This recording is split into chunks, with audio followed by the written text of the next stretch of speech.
পৌনে 7টার সময় 65 কিলোমিটার দূরে রামমুড়ি থেকে, কমলনগর থেকে, রামগঞ্জ থেকে, ওই রায়পুরের উত্তরপাড়া থেকে যখন আপনারা এসেছিলেন, সেদিনে তো সিন্ধল ছিলেন। 1.5 ঘন্টায় 1.5টার সময় মিটিং শুরু করেছি, 6-7টা শেষ হয়েছে। আজকে লক্ষ্মীপুরের মানুষ, আপনার যদি এত হাজার হাজার মানুষ থাকার পরও যদি শৃঙ্খলা না থাকে, বন্ধুত্ব না থাকে, আমি মনে করি নতুন বাংলাদেশে আমাদের যে পরাজয়, সেই পরাজয় কিন্তু আমরাই নিয়ে আসবো।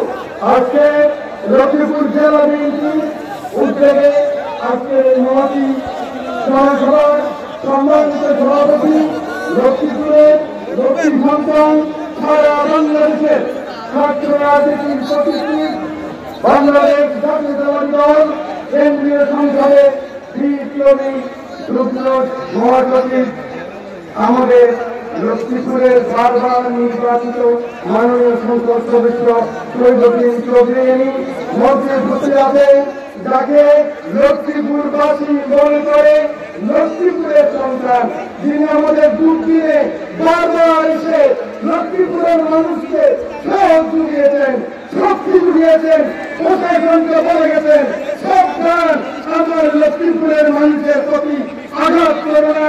সেই বীর চট্টলার কৃতি সন্তান, স্ট্যান্ডিং কমিটির অন্যতম সদস্য, সাবেক মন্ত্রী আমির খসরু মাহমুদ চৌধুরী মঞ্চে উপস্থিত হলেন। আমাদের মাননীয় চেয়ারপারসন উপদেষ্টা, রায়পুর থেকে বারবার নির্বাচিত মাননীয় সংসদ সদস্য আমার বন্ধু জনাব আবুল খায়ের ভূঁইয়া উপস্থিত আছেন। গত 17 বছর বারবার লক্ষ্মীপুরে এসে এই লক্ষ্মীপুরের সংগঠনকে যিনি অনেক বাধা বিপত্তি উপেক্ষা করে আপনাদের পাশে এসেছেন, বিভাগীয় সাংগঠনিক সম্পাদক জনাব মাহবুবুর রহমান স্বামী উপস্থিত আছেন। লক্ষ্মীপুরের আরেক কৃতি সন্তান, এক সময় ঢাকা কলেজের অন্যতম ভিপি, আমাদের সকলের ছিল মুক্তিযোদ্ধার সন্তান জনাব আবুল কাসেম মন্ত্রী উপস্থিত আছেন। বীর চট্টলার আরেক কৃতি সন্তান, প্রশাসনে যিনি সবচেয়ে দক্ষতার সহিত প্রশাসন চালিয়েছেন লক্ষ্মীপুরের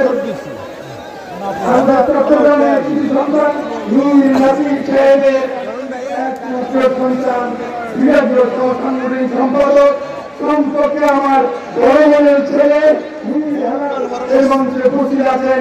আপনারা খেলার প্রথম আজকে এই সমাজে আলোচিত করেছেন লক্ষ্মীপুরের আরেক সন্তান, আমাদের যুব দলের, এটা গর্ব কিন্তু লক্ষ্মীপুরের ছেলে, লক্ষ্মীপুরের যুব দলের, লক্ষ্মীপুরের সন্তান, কেন্দ্রীয় যুব দলের সভাপতি জনাব মুলায়ম মুন্না উপস্থিত আছেন। আমাদের রামগঞ্জ থেকে নির্বাচিত মাননীয় সংসদ সদস্য আমার মুরব্বী জনাব নাজিমউদ্দিন এখানে উপস্থিত আছেন। আমাদের ভারতীয় দিকের অন্যতম নেতা মুখপাত্র, লক্ষ্মীপুরের রামগঞ্জের কৃতি সন্তান জনাব সাদাত হোসেন সেলিম। আজকের সংস্কারের কথা বলে আমরা সবাই মুখ্যমন্ত্রী ভেবেছি, সেই 31 দফার 28 দফা দিয়েছিলেন উনি 2022 সালে।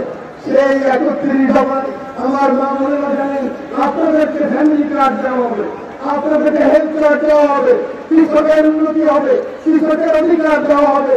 আমাদের ছাত্র জনতার যে গণ আন্দোলন, আমাদের ছাত্র জনতার যে অভ্যুত্থান, এসেছে কিন্তু গত 17 বছরে আমার অনেক বোন বিধবা হয়েছে, আমার অনেক ভাই তার বোনকে হারিয়েছে, অনেক বোন তার ভাইকে হারিয়েছে।